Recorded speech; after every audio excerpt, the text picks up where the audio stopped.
What you want, kid? Nothing, I'm just waiting. Her autograph? On a night like this? Mrs. Balfour's. She don't give her autographs to nobody. That doggone paper boy, he's late again.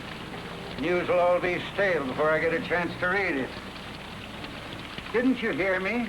I'd do anything just to see her.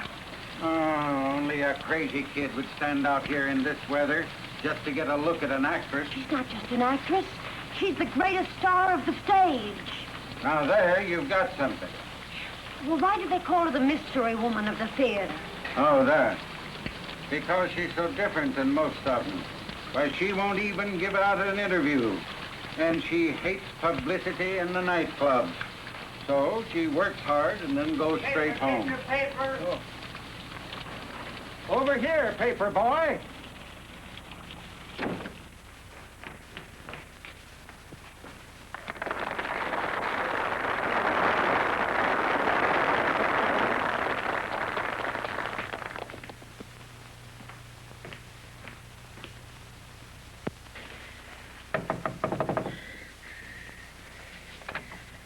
Yes? Please, I'd like to see Miss Balfour. Miss Balfour doesn't see anyone. How did you get in here? I have to see her. It's very important. Miss Balfour doesn't see anyone. Oh, what will I do, please?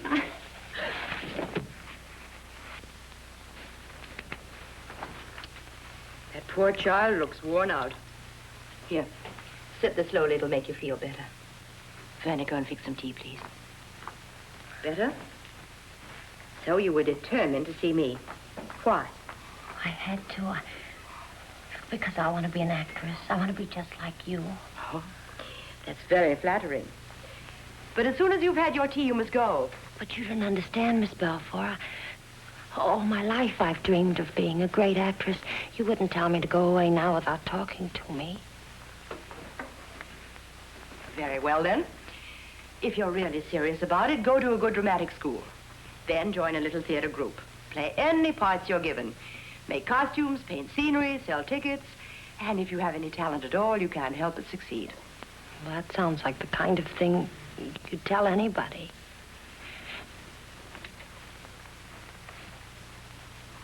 When did you eat last? Oh, I don't remember. Day before yesterday, I think. Where do you live? No place. Well, then where do you sleep? Well, I didn't last night. I mean, I just kept walking around till daylight came. Oh, you foolish girl.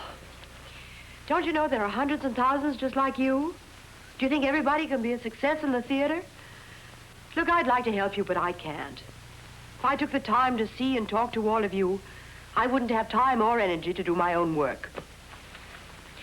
Okay. I'll go away. Please forgive me if I intruded. Where are you going? I don't know. It doesn't matter.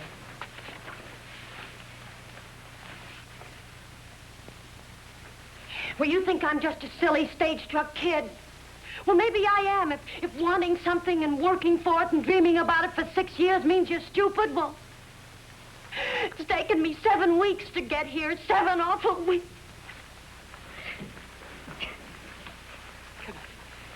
Get the sweater overcoat on. Come on, sit down. Go on, sit down. Shall I fix this? Oh, no. Put it there on the dressing table.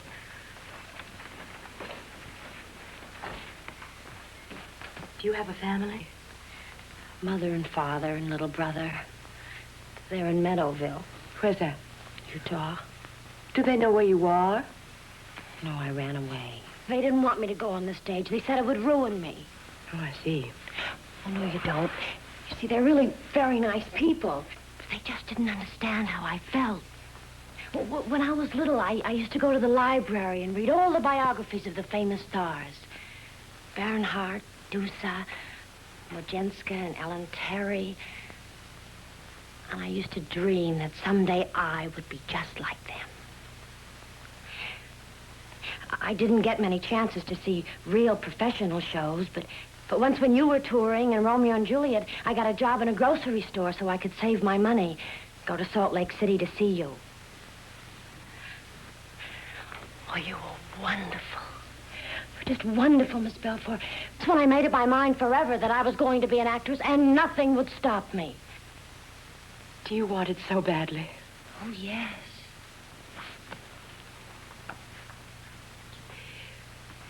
Well, don't do it. It isn't worth it.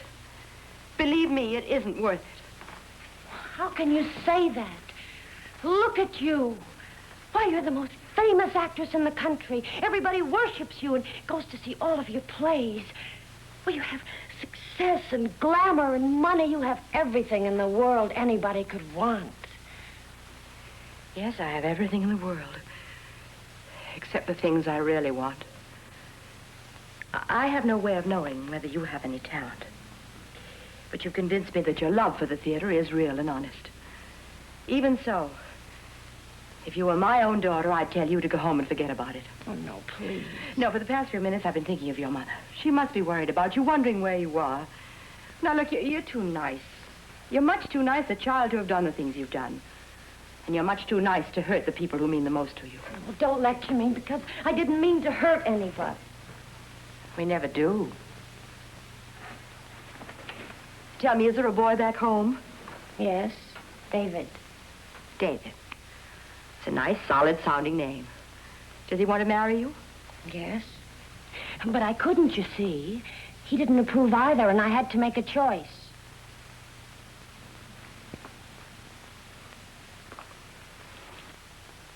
Look, I'm going to do something I swore I'd never do. I'm going to tell you something that only 4 people in the world know. But if it'll convince you that being an actress means giving up more important things, well, maybe it'll be worth it.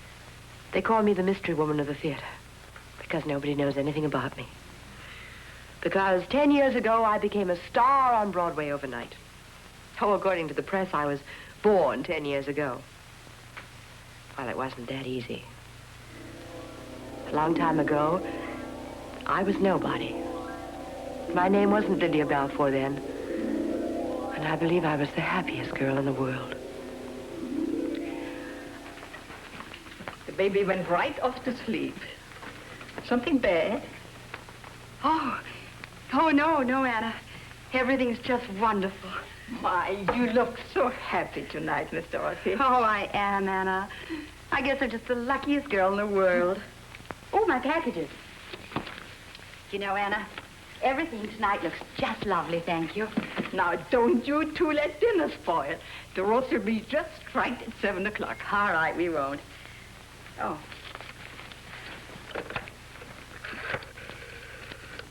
Western Union, please. Western Union? Yes, I want to send a wire to Mr. Cy Mortensen at the Plymouth House, Mill Valley, Massachusetts.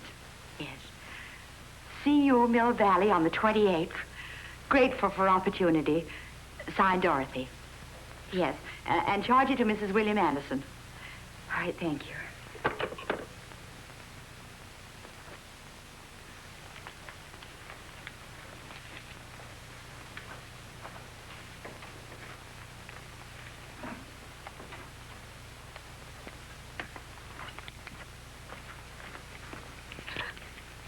Thoughts for a penny a piece sure have come pretty high.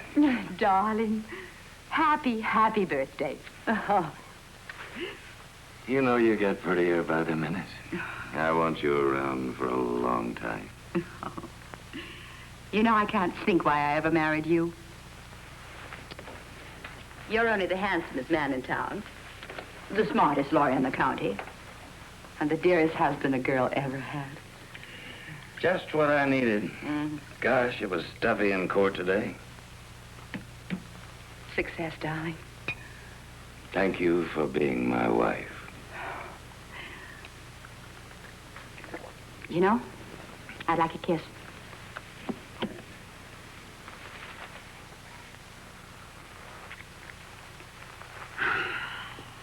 What you got there? Starting rehearsals for Romeo and Juliet summer stock within 10 days. Would you be interested in doing Juliet? Wire reply immediately. Plymouth House. Cy Mortensen. So that's what you were thinking about when I walked in.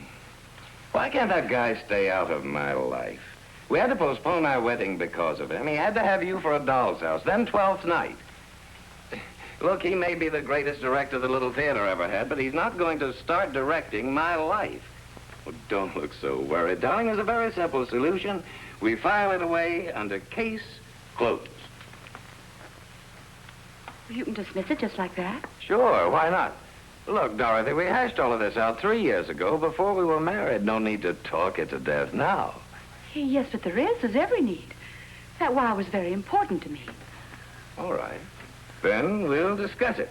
Well, So you take this offer, weeks of rehearsal and weeks following the opening. What kind of a marriage is that? oh, we can work it out. And what about the baby? Do you plan to drag him to theaters and hotel rooms or leave him here? But other actresses have husbands and children. Maybe, but I'm not married to them. Or perhaps you expect me to give up a perfectly good, solid practice here and follow you with the baby all over the country. But Bill, you make this sound as though it's going to last forever. It's only 6 weeks since I'm a stock. Oh, please, darling, let me get this out of my system just this once, and then I promise I'll forget about it. Oh, it wouldn't work that way. I know you. You love everything about it. There'd be this play, then just one more, and then another. And you wouldn't be able to say no. It'd be just like before we were married. No, I swear I won't. Look, Dorothy, the baby needs you. I need you. When you're around, I'm quite a guy. Without you, I'm nothing. Just for a little while. Haven't you got everything you want? Yes, but why can't I have just this one fling? When you do the work you believe in and love, why shouldn't I? Why do I have to keep it all locked up here inside of me? Until sometimes I feel sick. Physically sick. If you feel that way, maybe we'd better wash the whole thing up right now. Don't expect me to hang around waiting. All right, then. You might as well know. I already accepted the offer. A devoted wife, without consulting me. Happy birthday.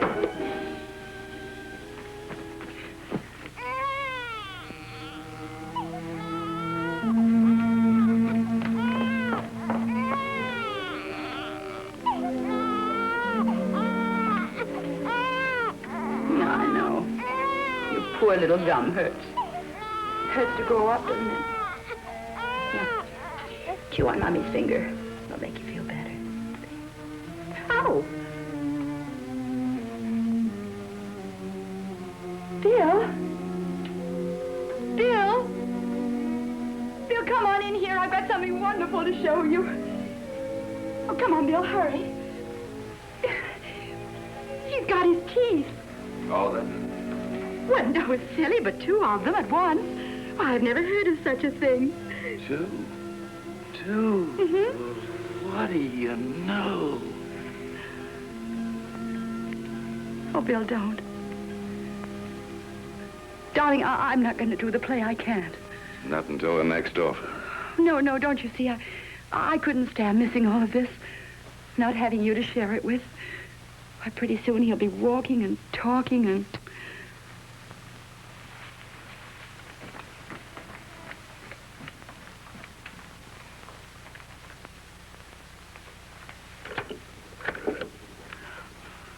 Hello, Western Union, please. Oh, Western Union? I'd like to send a wire. Yes, to Mr. Cy Mortensen, Plymouth House, Mill Valley, Massachusetts. Terribly sorry. Unable to accept your offer. Letter follows. Regards, Dorothy. And charge it to Mrs. William Anderson. Now, do you believe me? Darling, that was awfully close. Don't ever do that to me again. Never again, I promise.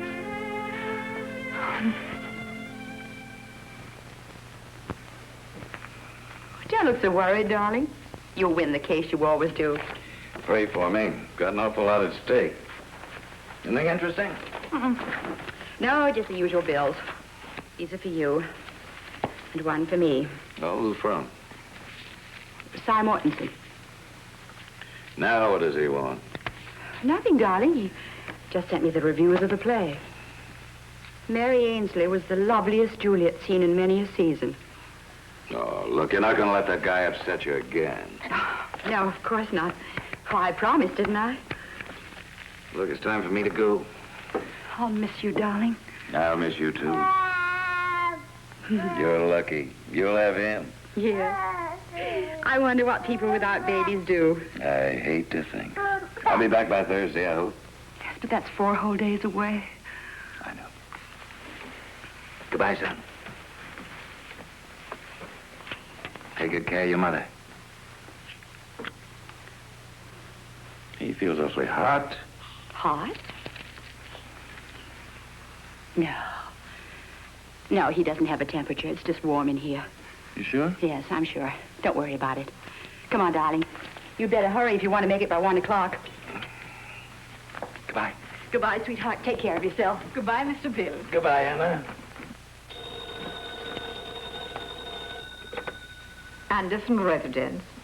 Just a minute. Is that for me, Anna? No, sir, it's for Miss Dorothy. Bye. Bye, darling. Thank you. Hello? Oh, yes. Hello, Mrs. Nolan. Well, it was nice to see you, too, on Friday. Tomorrow night? Well, that's not very much notice, is it?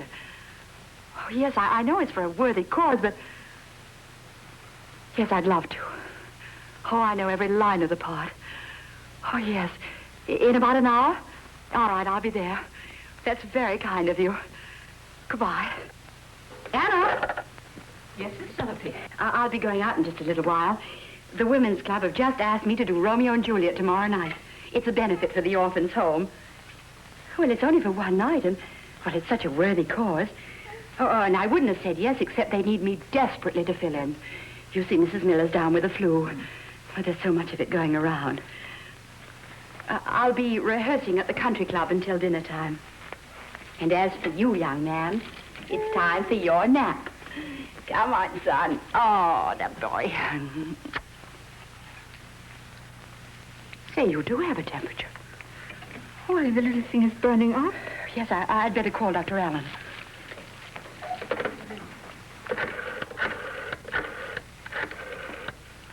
Hello? Dr. Allen, please. Oh, Doctor, this is Dorothy Anderson. Well, I'm very worried about little Billy. Well, he's running a temperature, Doctor. And... Oh, yes. Yes, of course. Yes, I see. All right, Doctor, I will. Thank you very much. He says it's nothing to worry about. It's probably just his teeth. Nothing to worry about at all unless his temperature goes up. There, son. You'll be all right. Your mommy's right here. Anna, you won't leave him while I'm gone. Don't you worry about him for 1 minute. Oh, thank you. And you'll be sure and phone me if you need me? Certainly. All right.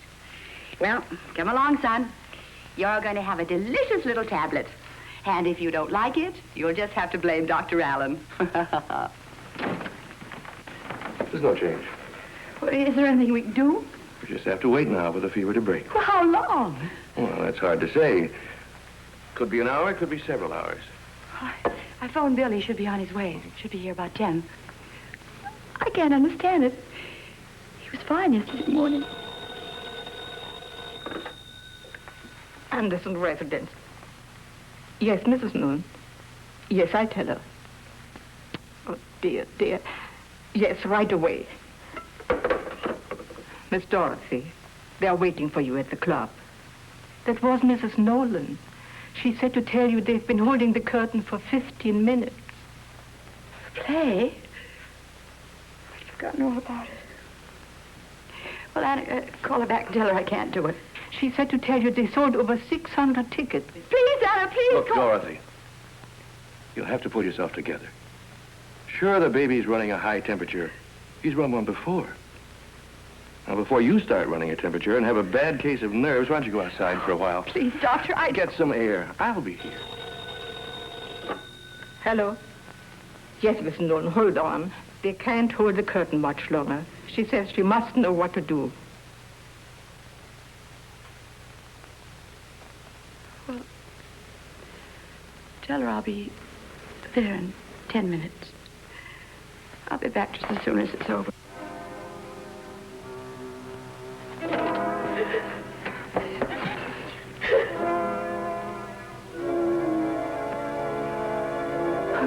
How is he? I'm sorry, Dorothy.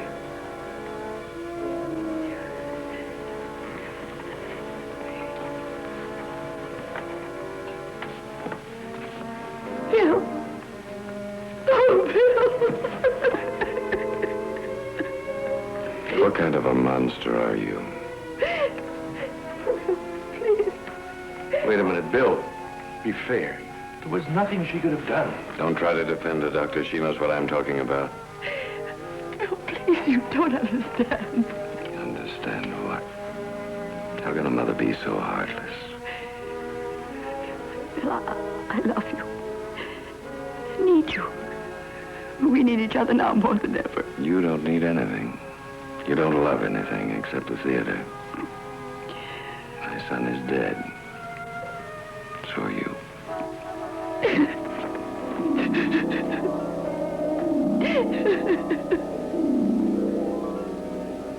But it wasn't your fault. It wasn't your fault. I never forgave myself. Neither did Bill. And then, pretty soon, the whole town turned against me. I found no one has much sympathy for a person who neglects her child. I had to leave town. When I arrived in New York, I was just as hungry and tired and broke as you are. I did everything. Cheap burlesque, dirty nightclubs, anything. I had years of it. And then, one day, my chance came. I couldn't believe my luck when I found I was to do the second lead in the touring company of a very fine play. On opening night, Lydia Balfour was born and Dorothy Anderson was forgotten. And that's the background of a star. Pretty, isn't it?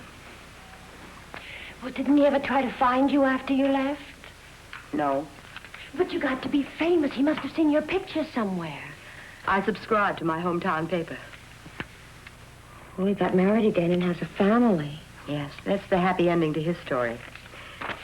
Here, take this, get yourself something to eat and a place to sleep. No, I couldn't. Come on, please. I know what it is to be broke. And look, take a couple of days to think over what I've told you. If you're still foolish enough, you want to be an actress, come back and I'll help you all I can. But if you do what I hope, you'll go back home to Utah and marry that nice boy. Oh, I never thought anybody could be so kind. Thank you so much for everything. You're even more wonderful than people say. In spite of what you've heard tonight? Yes, yes. All those even awful more so. things I've kept locked up inside me for so long. Even more so. Miss Balfour, you know, I really did want to be an actress just like you, but now I don't know. Well, maybe I've accomplished something after all. Come on, I'll walk out with you. I'll never forget what you told me tonight. Thank you, Miss Balfour. Oh, well, whether you like it or not, you may be in tomorrow morning's newspaper. Good night, Miss Balfour. Good night, Pa. Could I give you a lift? Oh, no, thank you. I'll find some place to stay around here. Good luck. Bye.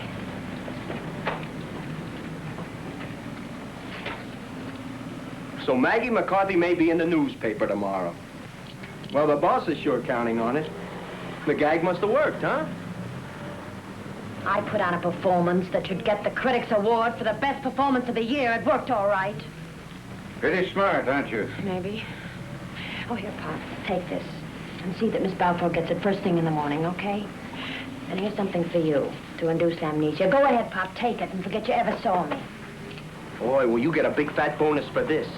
Come on, Maggie. We got a paper to put to bed. And Jake's holding 2 columns for the story of that dame's private life. Wait a minute. You blowing your top? What good's the story without pictures? Jake won't like this. I don't care what Jake likes. I'm good and sick of his gags and feeling like a heel in the whole rotten mess. We've been working on this routine for weeks. So we've been working on it for weeks. So you break the plates. What's good all the work we've done? So I broke the plates. What's happened to you? I saw you with her. You were talking to her. You must have gotten the story. Sure, I talked to her. She was charming and she was beautiful, but she wouldn't tell me a thing. There's no story. There's no story. She's still the mystery woman of the theater.